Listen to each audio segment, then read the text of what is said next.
Good morning.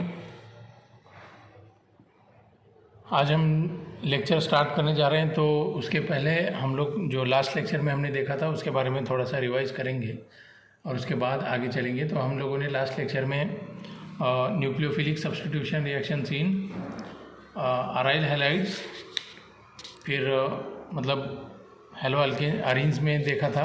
फिर उसके बाद हमने जो सेकंड सेक्शन देखा electrophilic substitution reaction in aryl halides, है ना।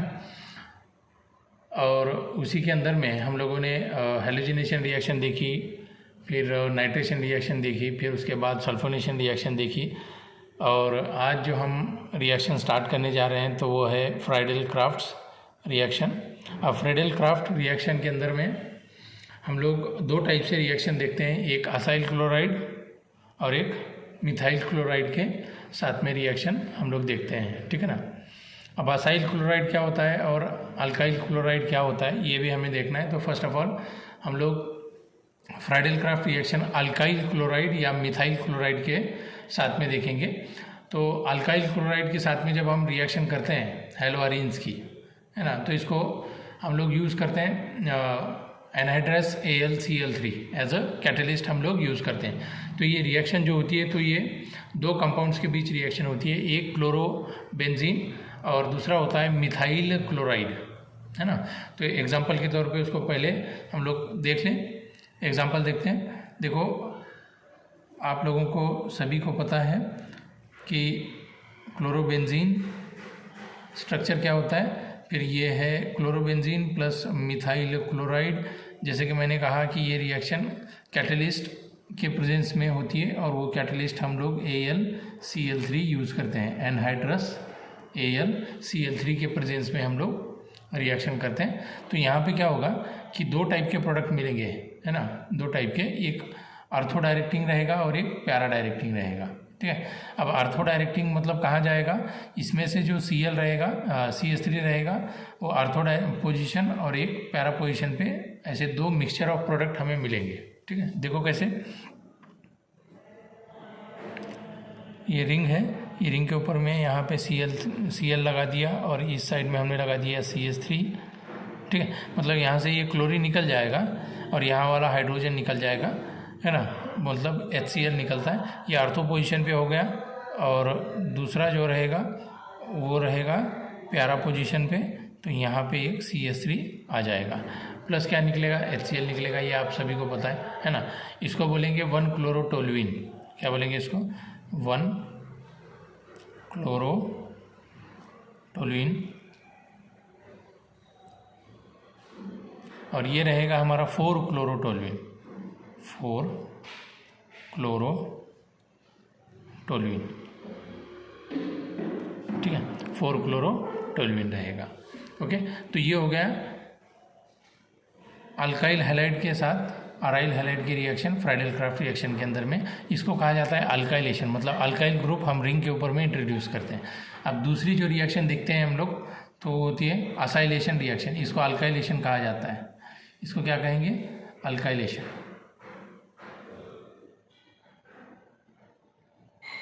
इसको कहेंगे अल्काइलेशन, ठीक है।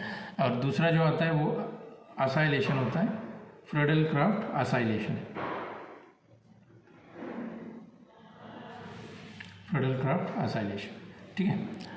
अब फ्राइडल क्राफ्ट असाइलेशन के अंदर में असाइल ग्रुप क्या होता है, असल में वो पहले तो वो देखना है कि असाइल ग्रुप कहते हैं इसको, है ना। ये वाला जो ग्रुप होता है इसको असाइलेशन के लिए हम लोग यूज़ करते हैं, ठीक है। तो यहाँ पे अराइल हैलाइड की रिएक्शन हम लोग असाइल ग्रुप के साथ में करेंगे। तो देखो कैसे होगा, ये रिंग के अंदर में ये Cl प्लस CH3 C⋯O, ये Cl। ये रिएक्शन कैटलिस्ट यूज़ करेंगे एनहाइड्रस AlCl3 के साथ, और यहाँ पे हमारा प्रोडक्ट जो बनेगा तो वो यहाँ से ये Cl ग्रुप निकल जाएगा और कार्बन कार्बन के अंदर में बॉन्डिंग होगी ऑर्थो और पैरा पोजीशन पे, कुछ ऐसे। ये C डबल बॉन्ड O और ये CH3 और दूसरा जो प्रोडक्ट मिलता है तो वो कौन सा रहेगा, वो भी देखते हैं।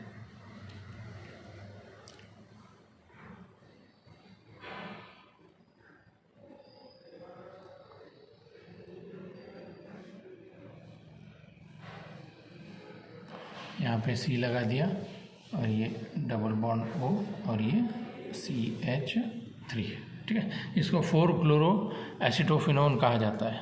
4, ये ऐसे होगा, है ना, देखो 4 क्लोरो एसिटोफिनोन और ये रहेगा 1 क्लोरो एसिटोफिनोन, इसे कहेंगे 1 क्लोरो एसिटोफिनोन।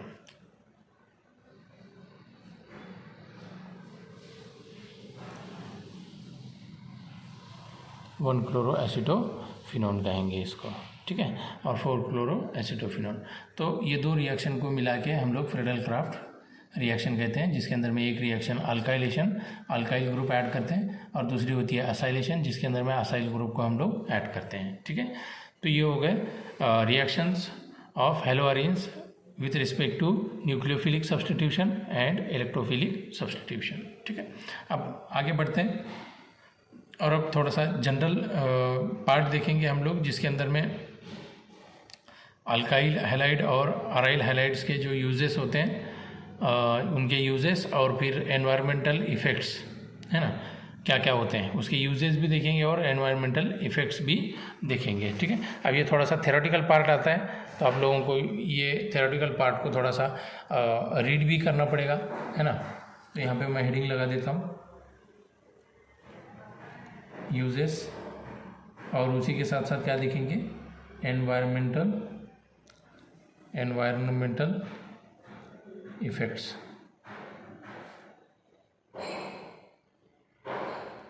एनवायरमेंटल इफेक्ट्स, देखो पहला जो कंपाउंड हम लोग लेंगे तो वो होगा डाइक्लोरोमीथेन, डाइक्लोरोमीथेन,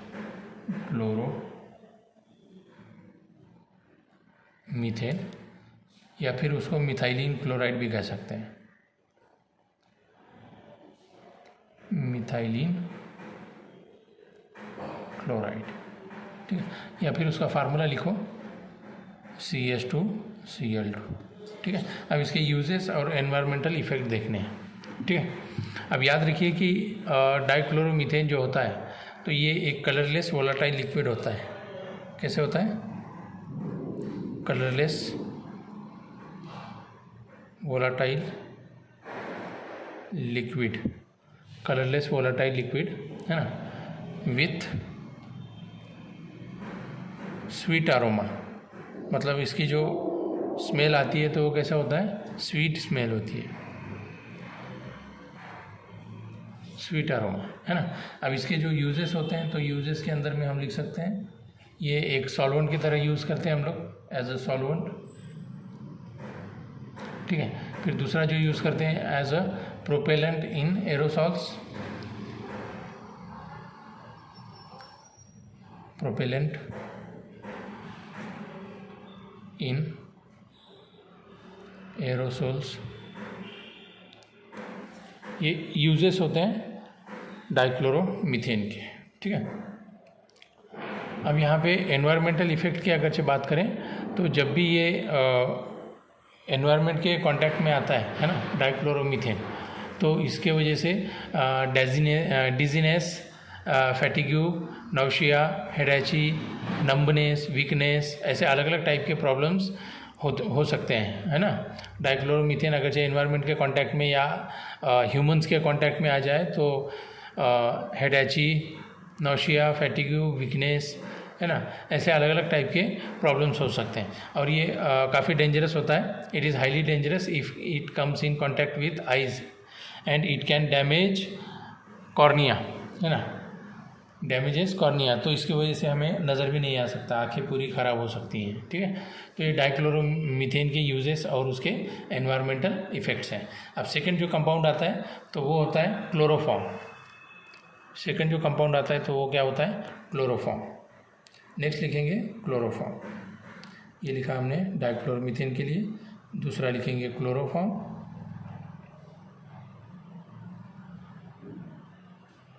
देखो क्लोरोफॉर्म या ट्राइक्लोरोमीथेन भी कह सकते हैं, या उसका फार्मूला लिखिए, मोलिकुलर फार्मूला CHCl3। तो ये होता है ट्राइक्लोरोमीथेन या क्लोरोफॉर्म, है ना। अब ये भी एक कलरलेस लिक्विड होता है ना, और स्वीट स्मेल होता है ना। It is use to prepare chlorofluoromethane. अब इसका यूज़ जो करते हैं, तो ये यूज़ कहाँ कहाँ करते हैं, यूज़ टू प्रिपेयर, यहाँ पे लिख देता हूँ, टू प्रिपेयर क्लोरोफ्लोरोमीथेन,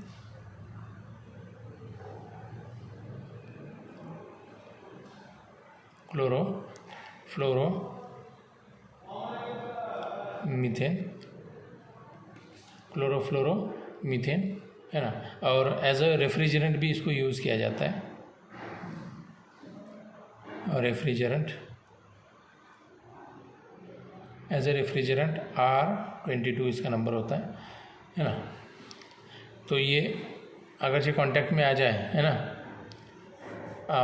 तो अलग अलग टाइप के प्रॉब्लम्स हो सकते हैं, जैसे सर दर्द होना, है ना, डेजीनेस, थोड़ा सा एकदम वीकनेस महसूस होना, सुस्त हो जाती है तबीयत, सोचने की जो हम जो सोचते हैं तो उसके ऊपर में उतना क्लियरली नहीं सोच पाते, है ना। तो अलग अलग जो डिप्रेशन आने लगता है, जैसे सेंट्रल नर्वस सिस्टम जो होता है, जो CNS होता है ना, तो इसके अंदर में CNS के अंदर में डिप्रेशन आने लगता है, मतलब जैसे बेहोश होने की जैसे, है ना, उतने हमारी तबीयत एकदम फ्रेश नहीं होती, है ना। जैसे कह सकते हैं कि हम लोग क्लोरोफॉर्म जैसे बेहोश करने के लिए यूज़ करते हैं, तो ऐसे कुछ उसके कांटेक्ट में आने के बाद प्रॉब्लम्स हो सकती हैं, ठीक है। और अगरचे कंटिन्यूसली अगरचे कांटेक्ट में रहेगा क्लोरोफॉर्म, है ना, ह्यूमन बींग्स के, तो लीवर भी अफेक्ट होता है, हो सकता है ना, लीवर भी अफेक्ट हो सकता है, या एयर के या लाइट के प्रेजेंस में अगरचे आ जाए तो पॉइजनस कंपाउंड फॉस्जेन फॉर्म करता है। कौन सा कंपाउंड फॉर्म करता है, पॉइजनस फॉस्जेन कंपाउंड फॉर्म करता है। तो इसीलिए क्लोरोफॉर्म जो होता है, तो इसको डार्क कलर के एयरटाइट बॉटल में रखा जाता है, डार्क कलर के एयरटाइट बॉटल में उसको रखा जाता है, ठीक है। तो ये यूजेस थे क्लोरोफॉर्म के। अभी नेक्स्ट आगे चलते हैं और कार्बन टेट्राक्लोराइड देखते हैं हम लोग। Carbon tetrachloride, carbon tetra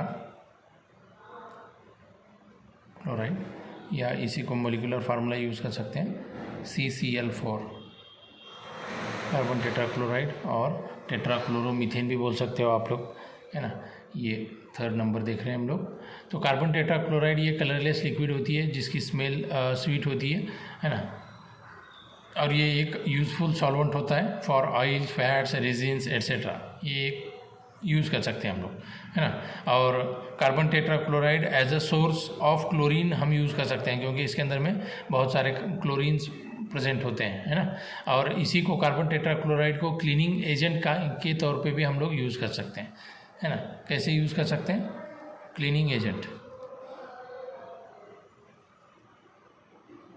cleaning agent के तौर पे भी हम लोग यूज़ कर सकते हैं, या फिर सॉल्वेंट बोल के भी यूज़ कर सकते हैं, as a solvent for fats, oils, resins, है ना। इसके अंदर में भी यूज़ कर सकते हैं। एज अ सोर्स भी होता है, और as a source of chlorine, as a source of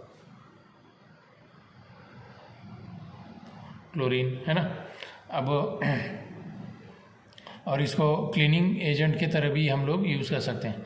और याद रखिए कि इसके अगर एनवायरमेंटल इफेक्ट अगर देखना है, तो ये एनवायरमेंटल इफेक्ट के अंदर में, टॉक्सिक टू लीवर, है ना। लीवर के लिए काफ़ी ज़्यादा खतरनाक या धोखादायक हो सकता है ना। और अगर ज़्यादा अगरचे कार्बन टेट्राक्लोराइड या टेट्राक्लोरोमीथेन अगरचे कांटेक्ट में अगरचे आ जाए, है ना, तो ये CNS के ऊपर में इफ़ेक्ट करता है। आपका जो सेंट्रल नर्वस सिस्टम होता है उसके ऊपर में क्या करता है, अफेक्ट करता है ना। और ये कैसा होता है, कार्सिनोजेनिक होता है, कार्सिनोजेनिक होता है ना, ठीक है। और अब नेक्स्ट देखते हैं आयोडोफॉर्म। जैसे क्लोरोफॉर्म होता है वैसे ही आयोडोफॉर्म या ट्राई आयोडोमीथेन भी कह सकते हैं। उसका फार्मूला हम लोग यहाँ पे लिखेंगे CH(I3) ट्राई आयोडोक्लोरीन, है ना, CH(I3). ओके, तो ये जो होता है येलो क्रिस्टलाइन सब्सटेंस होता है, येलो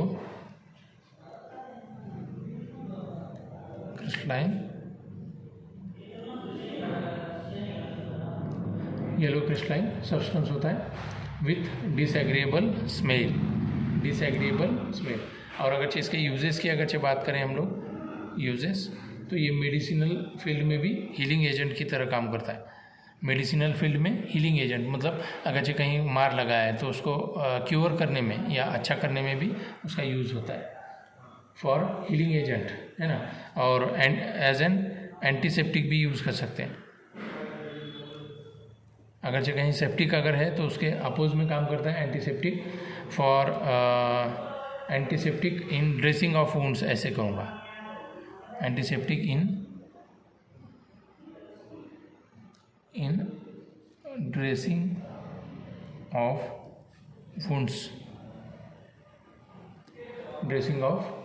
वुंड्स भी कह सकते हैं, ठीक है।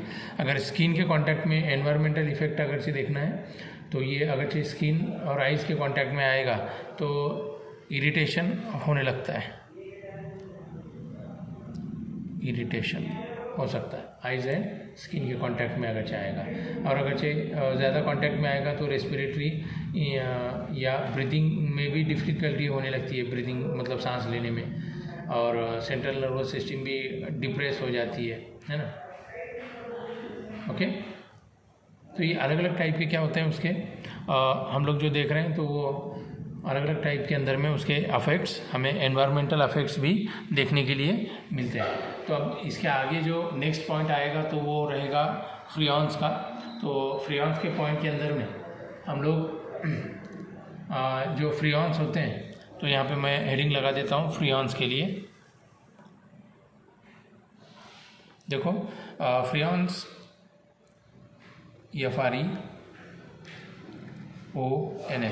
FREONS, फ्रियॉन्स ये एक ऑर्गेनिक कंपाउंड्स होते हैं जिसके अंदर में क्लोरीन और फ्लोरीन प्रेजेंट होता है। यहाँ पे लिख सकते हैं organic compounds with chlorine and fluorine present होते हैं। क्लोरीन एंड फ्लोरीन क्या होते हैं, प्रेजेंट होते हैं, ठीक है। अब ये क्लोरीन और फ्लोरीन एक तो प्रेजेंट रहेंगे और उसके अंदर में क्लोरोफ्लोरोकार्बन्स भी कहा जाता है, क्योंकि क्लोरीन भी प्रेजेंट रहेंगे, फ्लोरीन भी और कार्बन भी प्रेजेंट होता है, तो क्लोरोफ्लोरोकार्बन या उसी को क्लोरोफ्लोरोकार्बन को CFC कहा जाता है। आप लोगों ने बहुत सारी जगह पे देखा होगा, जैसे फ्रिज होते हैं तो CFC वहाँ पे एज ए रेफ्रिजरेंट फ्रिज के अंदर में यूज़ किया जाता है, क्लोरोफ्लोरोकार्बन। अब याद रखिए कि क्लोरोफ्लोरोकार्बन हम लोग जो रेफ्रिजरेंट के अंदर में यूज़ करते हैं, है ना, तो इसके अंदर में जो कॉमन रिप्रेजेंटेटिव होता है तो डाइफ्लोरोमीथेन होता है। कॉमन जो रेफ्रिजरेंट हम लोग यूज़ करते हैं तो वो कौन सा होता है, डाइफ्लोरोमीथेन होता है, जिसको हम लोग फ्रियॉन, है ना, 12 कहते हैं। डाइफ्लोरोमीथेन जो प्रेजेंट होता है तो उसको फ्रियॉन 12 कहते हैं। और दूसरे भी आते हैं, जैसे हमने इससे पहले देखा कि डाइफ्लोरोमीथेन आता है ना, जिसको हम लोगों ने लिखा था फ्रियॉन 22। तो ये फ्रियॉन 22 या फ्रियॉन 12 ये सारे के सारे क्या होते हैं, रेफ्रिजरेंट होते हैं। और एक मैं बताता हूँ जिसके अंदर में फ्रियॉन दूसरा भी होता है जिसको हम लोग R ऐसे लिखते हैं, या इसी को R12 कह लो, R22, और एक आता है R11, ऐसे बहुत सारे आते हैं। तो ट्राइक्लोरोफ्लोरोमीथेन होता है, ये वाला ट्राइक्लोरोफ्लोरोमीथेन होता है ना।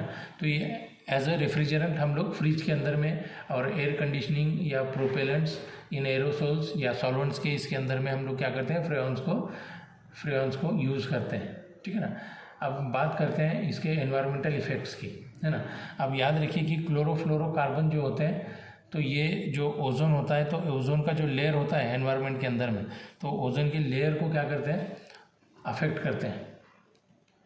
स्ट्रेटोस्फीयर जो होता है, तो उसके अंदर में डिप्लेशन आ जाता है। डिप्लेशन मतलब ओजोन की जो लेयर होती है तो कम होने लगती है, या उसकी साइज़ जो होती है वो कम होने लगती है, जिसकी वजह से जो अल्ट्रावायलेट लाइट होते हैं, सन के अल्ट्रावायलेट लाइट डायरेक्टली स्किन के कांटेक्ट में आते हैं। तो स्किन के कांटेक्ट में जब भी अल्ट्रावायलेट लाइट्स आएंगे तो उसकी वजह से हमें अलग अलग चीज़ें देखने मिलती है। तो जो पहला जो इफ़ेक्ट होता है एनवायरनमेंट के ऊपर में या ह्यूमन बीइंग्स के ऊपर में, तो ब्रीथिंग की प्रॉब्लम आने लगती है, ऑर्गन्स भी डैमेज हो सकते हैं, है ना। और लॉस ऑफ कॉन्शियसनेस, मतलब हम लोग जो कॉन्शियस होते हैं तो उसके अंदर में अनकॉन्शियसनेस भी आ सकती है, ठीक है। तो ये अलग अलग टाइप के फ्रेयॉन्स होते हैं जो हम लोग यूज़ करते हैं, लेकिन उसी के साथ साथ उसके कुछ एनवायरमेंटल अफेक्ट्स भी होते हैं, ठीक है। तो ये अलग अलग चीज़ें हम लोग आज के लेक्चर में देख रहे थे, जो एनवायरमेंटल यूजेस एंड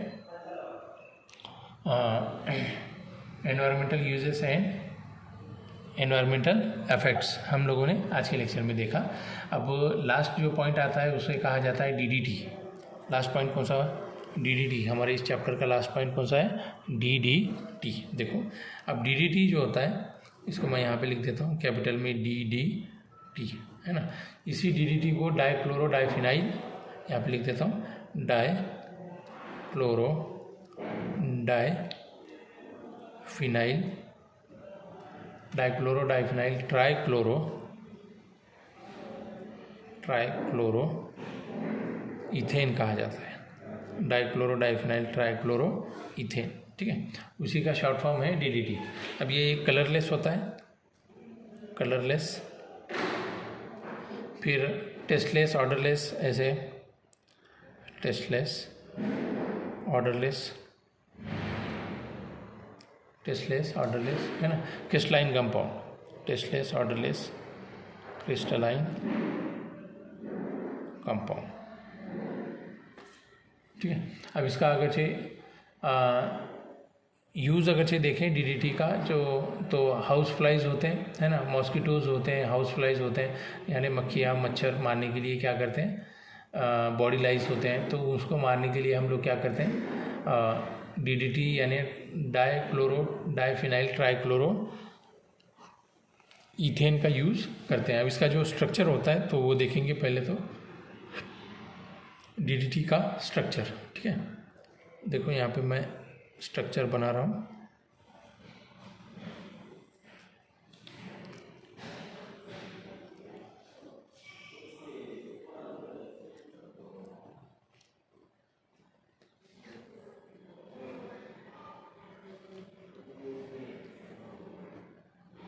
ये Cl लगा देंगे यहाँ पे, और ये तो हमारी रिंग है बेंजीन, ठीक है, ओके। और यहाँ पे रहेगा ये Cl, और यहाँ पे रहेगा ये Cl। ये है DDT का स्ट्रक्चर। देखो नाम क्या दिया हमने, डाइक्लोरो आ गया, डाइक्लोरो, ओके। डाइफिनाइल, डाइक्लोरो मतलब 2 क्लोरीन आ गए, और डाइफिनाइल मतलब 2 फिनाइल रिंग आ गए, यहाँ पे ये 2 रिंग, डाइक्लोरो डाइफिनाइल ट्राइक्लोरो 1 2 3, है ना, ट्राइक्लोरो। और इथेन मतलब यहाँ पे एक कार्बन नज़र आता है आपको, है ना। इथेन में कितने कार्बन होते हैं? 2, है ना। तो इसीलिए इसे डाइक्लोरो डाइफिनाइल ट्राइक्लोरो इथेन कहा जाता है, ठीक है। ये हो गया DDT का यूजेस और उसका स्ट्रक्चर, ठीक है। तो इसके कुछ एडवर्स इफेक्ट भी होते हैं। तो इसके एडवर्स इफेक्ट क्या होते हैं, अगरचे मान लो कि अगरचे ये स्किन के कांटेक्ट में या यूज़ में आ जाता है, तो ये क्या करता है, मेटाबॉलिज्म के ऊपर में अफेक्ट करता है ना। It accumulates in fatty tissues. So अलग अलग इसके भी डिसएडवांटेजेस हैं, इसीलिए इसको यूज़ करने के लिए क्या किया है, बैन कर दिया गया है, बैन कर दिया गया है, ठीक है। तो ये अलग अलग यूजेस और environmental effects of alkyl halide and aryl halides के हम लोग देख रहे थे, ठीक है। तो ये लेक्चर यहाँ पे और हमारा चैप्टर यहाँ पे क्या हो जाता है, हेलो अल्केन्स एंड हेलोरिन्स, फिनिश हो जाता है, ख़त्म होता है, तो नेक्स्ट लेक्चर में हम लोग नेक्स्ट चैप्टर स्टार्ट करने की कोशिश करते हैं। ठीक है, तब तक के लिए आप लोग स्टडी के ऊपर में कॉन्सेंट्रेट करिए। Thank you.